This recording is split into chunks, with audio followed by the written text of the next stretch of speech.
అంటే జాతకాలంటే గుర్తొచ్చింది, ఈ మధ్యకాలంలో ఎక్కువైపోయినాయి ఈ ప్రెడిక్షన్స్, ఎక్కువైపోయినాయి. అంటే ఒకరి జాతకానికి సంబంధం ఉండట్లేదు.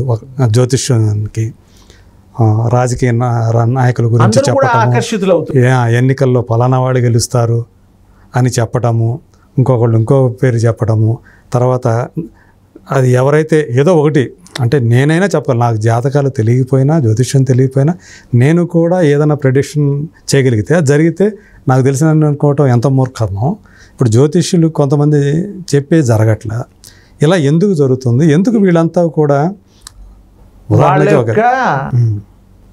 వీక్నెస్ మళ్ళీ ఛాలెంజ్లు చేయటం, వాళ్ళు అది అమాయకత్వం. ఛాలెంజ్లు చేసే వాళ్ళది అమాయకత్వం అనాలి. ఎందుకంటే వాడి లైఫ్ వాడికే తెలియదు, ఎదుటి వాళ్ళ గురించి ఎలా చెప్తారు? ఇప్పుడు 2+2=4, అది మారదు ప్రపంచంలో ఎక్కడైనా. 2=2 ఈజీ, అది 2+2 4. మైనస్లు కూడా అంతే, 10లోంచి -5 అంటే 5, అది మారదు. జాతకాలు ఆ యొక్క విద్య, ఆ యొక్క చెప్పే గొప్పవాళ్ళు ఉన్నారు ఈరోజు కూడా. అది వ్యాపారంగా చేయలేదు వాళ్ళు. ఒకరికి మంచి చేద్దాం, అసలు ఈ జాతకాలు ఎందుకు? వాళ్ళు బాగుపడడం కోసం జాగ్రత్తలు తీసుకోవడమే జాగ్రత్త. ఏది జాతకాలు. రేపు పొద్దున మీకు చెడు జరుగుతుందని ముందర తెలిసే జాగ్రత్తగా ఉంటాడు. అందుకు బాగా జరుగుతుందంటే ఇంకా బాగా పనిచేసి ఆనందంగా ఉంటారు. అలా చెప్పాలి. ఆరోగ్యం బాగాలేదు, మందులు మాకులు మంచి డాక్టర్లు వాళ్ళు సంప్రదిస్తారు. అది సృష్టిలో ప్రకృతికి అది మనకిచ్చిన వరం.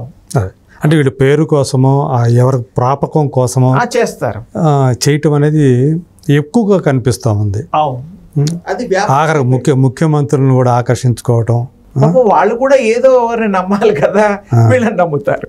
పలానా యాగం చేస్తే మీకు చేస్తే మంచిదే, అన్ని మంచిదే, కానీ ఒక్కడికి కాదు, అది సమిష్టి లాభం, శ్రేయస్సు.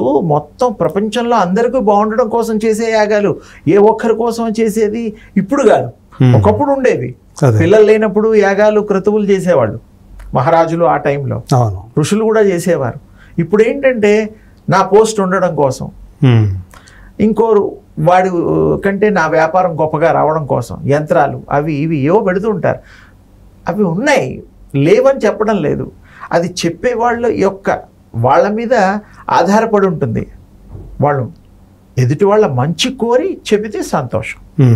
ఇప్పుడు వాళ్ళు వ్యాపార దృష్టితో చూస్తే మాత్రం కొంచెం బాధాకరమైన విషయం. అంటే ఒకటి నన్ను కలవర పెడుతున్నది, అంటే ఒక సందేహాలు రేకెత్తిస్తూ ఉన్నదో, ఏదో ఒక యాగం పేరు చెప్పారు, అందులో మందులు పెడుతున్నారు, మద్యపానం, ఆ సీసాలు పెడుతున్నారు, అలాగే నాన్ వెజ్ పూజల్లో మాంసాహారాలు పెడుతున్నారు, పాపం. అది ఎవరు ఏ భగవంతుడు కూడా ఇలా చెయ్యి అలా చేయని చెప్పరండి. భగవత్ స్వరూపులు కూడా వాళ్ళు కూడా ధ్యానం చేశారు, వాళ్ళు కూడా ప్రజోపకారంగా అన్నీ చేశారు, మంచిగా పాలించారు, అన్నీ చేశారు. ఇప్పుడు వీళ్ళకి ఈ పద్ధతుల్లో షార్ట్ కట్ మెథడ్స్లో తొందరగా మనకి మంచి జరగాలంటే వాడు ఏదో ఒకటి చెప్తాడు. అది అవ్వలేదనుకోండి, అప్పుడు వాళ్ళు రెస్పాన్సిబిలిటీ తీసుకుంటారా చూడండి, అప్పుడు పట్టుకోండి. నువ్వు 10 లక్షలు ఇవ్వు పర్వాలేదు, 1 కోటి రూపాయలు ఇవ్వు పర్వాలేదు, అది అవ్వకపోతే ఎలా? దానికి ఆన్సర్ ఇచ్చే ఏ వ్యక్తితోటన్నా చేయించుకోవచ్చు. దాన్ని తప్పించుకుంటున్నారు. అంటే తెలంగాణ సంబంధించి వాళ్ళు ఏదైతే ప్రెడిక్షన్ చెప్పారో, ఏదైతే జాతకం చెప్పారో అది జరగల. మళ్ళీ 3వసారి కేసీఆర్ గారు వాళ్ళు వస్తారు, కాకపోతే కేటీఆర్ డైరెక్ట్గా 3వసారి ఆ పార్టీ వస్తుంది, కేటీఆర్ ముఖ్యమంత్రి అవుతాడని చెప్పారు. అది జరగలేదు. దానికి ఇంక ఏదో రీజన్ చెప్పటం. అది ఒకటేనండి పాపం, నమ్మకం. వస్తారో రాదో చెప్పే మహానుభావులు, వాక్శుద్ధి కలిగిన వాళ్ళు మన దేశంలో ఉన్నారు. కానీ వాళ్ళకి అవసరం లేదు, వీళ్ళందరికీ చెప్పుకుంటూ కూర్చోరు వాళ్ళు. వాళ్ళేదో పూజ పునస్కారం వాళ్ళ దగ్గరికి వెళ్ళి బతులాడో బామాడితే అప్పుడు వాళ్ళ అనుగ్రహం మన మీద వాళ్ళు కురిపిస్తారు. కానీ అందరూ ఇలా డబ్బులు తీసుకొని ఇలా చెప్పేవాళ్ళు కాదు. వాళ్ళు ఈ సమాజ శ్రేయస్సు కోరేవాళ్ళు, అంతేగాని డబ్బు వ్యామోహంలో పడేవాళ్ళు కాదు. వీళ్ళు వ్యామోహంలో పడ్డారా అంటే అది వాళ్ళకే తెలియాలి. ఇప్పుడు డబ్బు అడుగుతున్నారంటే మీరు ఛార్జ్ చేస్తున్నారు. ఛార్జ్ చేస్తున్నప్పుడు మరి అవ్వకపోతే ఏంటో కూడా మీరు రెస్పాన్సిబిలిటీ తీసుకోమని నా ఉద్దేశం. అదే అంతేగాని జాతకం చెప్పేవాళ్ళని నేను ఎవరిని నిందించడం లేదు, వాళ్ళని గొప్పగా మెచ్చుకుంటున్నాను ఇలా చెప్పండి అని. ఇలా చెప్తే అందరూ సంతోషిస్తారు. రెస్పాన్సిబిలిటీ తీసుకోవాలి. ఏమని ఇది అవ్వకపోతే అనేది ఉండకూడదు, నువ్వు చెప్పావంటే అవ్వాలి. అప్పుడు నువ్వు దేవుడితో సమానం, నీకు విలువ అప్పుడే కదా, దేవుడితో సమానం అవుతాం. ఏ ఆడవాళ్ళు జాతకం చెప్పినా, మగవాళ్ళు చెప్పినా, స్వామీజీలు చెప్పినా, ఎవరు చెప్పినా వాడు చెప్పింది అవ్వాలి అంతే.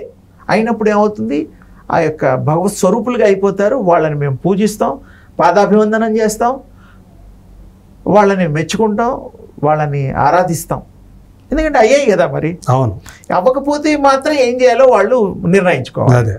ఎవరినైనా కప్పదాటి వ్యవహారం లాగా కండిషన్స్ ఒకటే, అవుతుందంటే అవ్వాలి, ఇంకా వేరే ప్రత్యామ్నాయం లేదు దానికి. మరి అవ్వనప్పుడు మరి నువ్వు దానికి మళ్ళీ ఏదో తిరకాసు మాటలు మాట్లాడకూడదు కదా. అవును, అందుకని మనం ఆ జోలికి పోకూడదు. భగవంతుడి నిర్ణయం ఉంటుందండి, వీళ్ళు చెప్పడం కాదు, భగవంతుడి నిర్ణయం అనేది ఒకటి ఉంటుంది.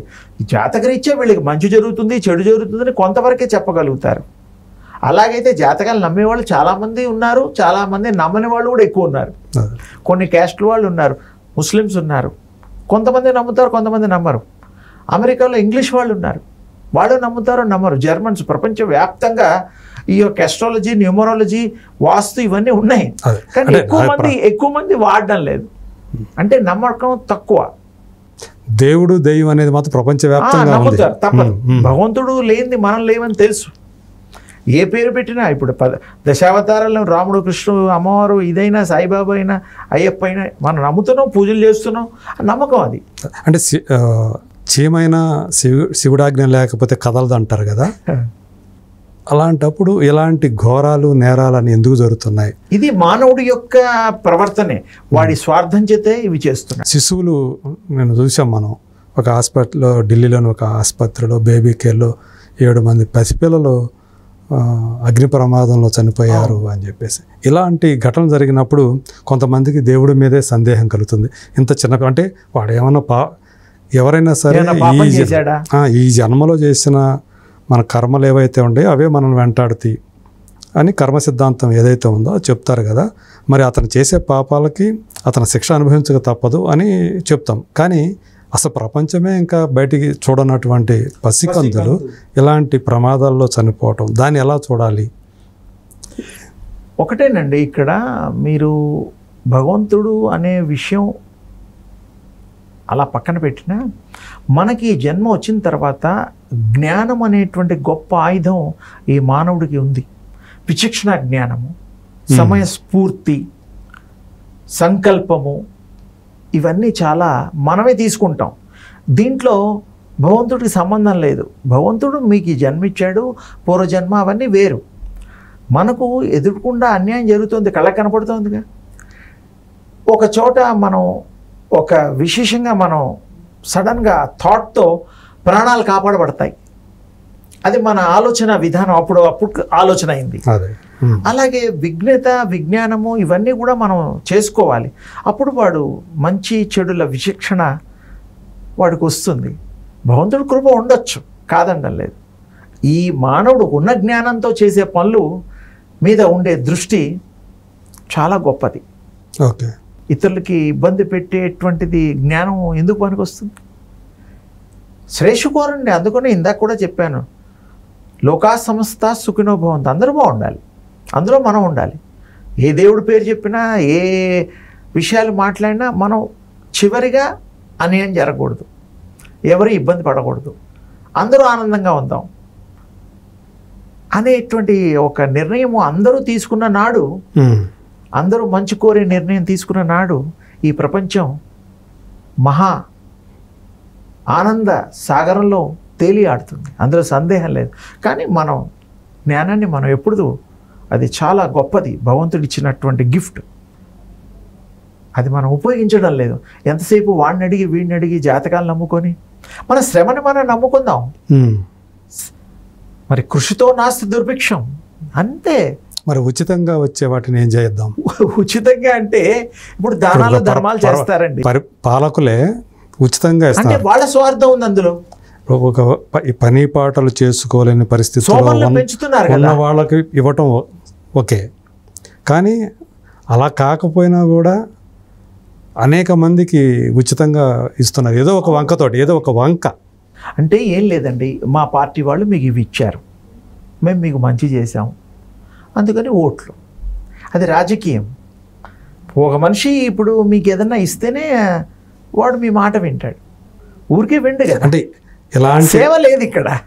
అవును, సేవాభావం పక్కన పెట్టండి, ఎదుటివాడు స్వార్థభావం అంత, స్వార్థభావంతో మనం దానివల్ల మనం లబ్ధి పొందాలి, అంతే. ఓట్లు సంపాదించాలి. ఓట్లు కానీ ఇంకేదైనా కానీ వాళ్ళకి ఇది గ్రహించాల్సింది మన వివేకంతో మనం కదా, మానవులు మనం గ్రహించాలి. ఎందుకు తీసుకోవాలి ఉచితంగా అనేది మనకి వీడు ఉండాలి. గ్రహించాలి.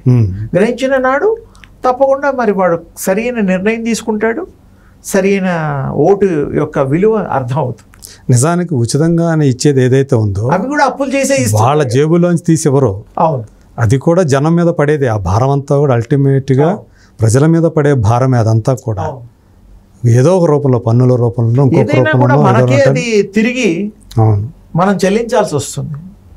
మనం కానీ మన సోదరులు కానీ ఎవరో ఒకరు, మొత్తానికి మానవులే ట్యాక్స్ రూపంలోనో ఇంకో రూపంలో మనం చెల్లించాల్సి వస్తుంది, తప్పదు. మీరు కూడా అలా జాతకాలు చెప్తారా? నేను జాతకాలు, వాస్తు ఇవన్నిట్లో అనుభవాలు ఉన్నాయి. ఓకే. కానీ అది వృత్తిగా నేను పెట్టుకోలేదు. ఒక ఏదన్నా విషయం వచ్చినప్పుడు, చర్చ వచ్చినప్పుడు ఇలా కాదు ఇలా చేసుకోండి అని చెప్తాను. అలానే కానీ ఇల్లు కూల్చేయడాలు మొత్తం అలాంటి మంచి గొప్ప పనులు నేను చేయలేను.